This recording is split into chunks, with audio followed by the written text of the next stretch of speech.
I came to CSU from Albuquerque, New Mexico to study civil engineering. I came to CSU from Los Alamos, New Mexico to study wildlife biology. I grew up in a loving Christian home. I grew up in a loving Christian home. Even though I had this religious background, when I came up to college, I was basically ready to give up on God because I had this sense that if I really believed in Jesus, my life probably should be different than it was. So it seemed to me like maybe that religious stuff just wasn't working for me. When I came up to CSU, I was a pretty angry and bitter person, and most of that was directed towards God. I had lost my mom to cancer 18 months before that and was really searching for purpose in my life. Well, when I came up to school, found out that my new home for the next year was going to be Allison Hall, the engineering dorm, 3rd floor southwest. So when I got up to CSU, I found out that I was going to be living in Allison Hall, the engineering dorm, of which I desperately tried to get out of and go to a cooler dorm because, of course, I thought I was cool. But to no avail, I was stuck in Allison Hall. I remember meeting this girl from my state, different town. She was wearing these shorts for Los Alamos High School, and Los Alamos was one of our rival high schools. I mean, I was from Sandia High School, where champions were made. I was on the steps going up to, no, I think I was going downstairs. He was going upstairs. And from my state, different town, from Albuquerque, I'm from Los Alamos, where the Hilltoppers are. He was a Sandia rival, but seemed okay. During those first 3 weeks of school, I basically was trying to run away from God. But there were these 2 Christian guys that lived on my dorm floor who loved Jesus and lived it out in front of me. The first time I'd ever seen people's faith that they proclaimed match up with the life that they were living. And it was basically through their influence that all the stuff that I learned over the years kind of came rushing in.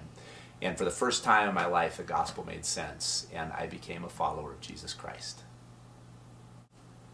When I got to college, my life pretty much continued on the same path I was on from high school, just looking for the next party and trying to dull the pain that was in my heart. And so I just was living life kind of blindly, aimlessly, and angry at God. It was awesome that God provided such great Christian friends there in the dorms, but I also distinctly remember that we never separated ourselves or isolated ourselves from our non-Christian friends. Living in the dorms, you just kind of do life with everybody, and so we had a lot of time together just cultivating friendships and relationships. So for me, I didn't really connect with many of the girls on my floor, and so I spent a lot of my time hanging out with the guys on my brother floor. And it just so happened that some of these guys that I spent a lot of time with were Christians. I remember there in the dorms, basically every day before dinner, a group of us would get together in our room and play Hearts, the card game. And I was always whooping up on everybody. At about 5 o'clock, you could pretty much count on the group of us being in somebody's dorm room, sitting around in a circle playing Hearts. And I'd pretty much whoop up on everybody. And then every night we would all go down and have dinner together and spend time just getting to know each other and hanging out. We had a lot of time just to hang out and cultivate friendships with each other.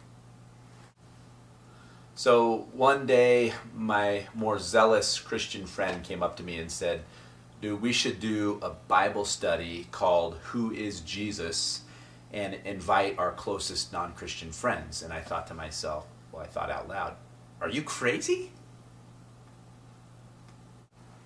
These Christian friends of mine invited me to a Bible study, of which I had never gone to, about Jesus. But it was intriguing to me, and I had a lot of questions, so I said, sure. So doing this Bible study, we were definitely out of our element. I remember we're in the dorm room 5 minutes before everybody's supposed to show up, and we're trying to figure out exactly what the passage meant that we were supposed to be doing together in this Bible study. For the first time, really, I felt like I had the freedom to ask questions about Jesus, about the Bible, about faith, about why my mom died, to people who I really cared about and I knew cared about me. And it was just a comfortable setting. It was informal. There were just a few of us, and they didn't try to pretend like they had all the answers. I just knew that they cared about me, and I knew that they were different than I was because of what they believed. During that time, the Lord opened up a lot of opportunities to talk more deeply with her about life and faith, and she was asking a lot of questions of me about some of the changes she had seen me go through earlier that year when I had given my life to Jesus. I spent most of my freshman year living life on empty and trying to numb a lot of the guilt and pain and fear going on in my heart. There was that side of my life, and then there was the other side that when I spent time with these Christian friends, I was very intrigued by their life and by the ways that they cared about me. That was unlike anybody else. For me, I definitely didn't have all the answers for her, but I could see how her heart was changing, and I could see the wheels turning in her mind, and for me, it was just awesome to be in the middle of it all, just to even be able to be a part of that. As I look back on that time in my life, I can see so clearly how God was using these Christians to help me see who God is and to help me understand what the gospel was about. It was sometime just before Easter 1992 that she gave her life to Jesus. I remember because we were having lunch together down by the lagoon over on campus. We had gotten done eating our peanut butter and honey sandwiches, and he asked me if he could pray for me. And I thought, sure, I guess that wouldn't hurt. And as he did, there was for the first time peace in my heart and in my life. And I knew it was time to stop running away from God. And I knew that it was time for me to look at what these guys had been living in front of me and telling me in a very serious way. You know, when I look back on that first year of college, it was probably one of the most exciting seasons in my entire Christian journey.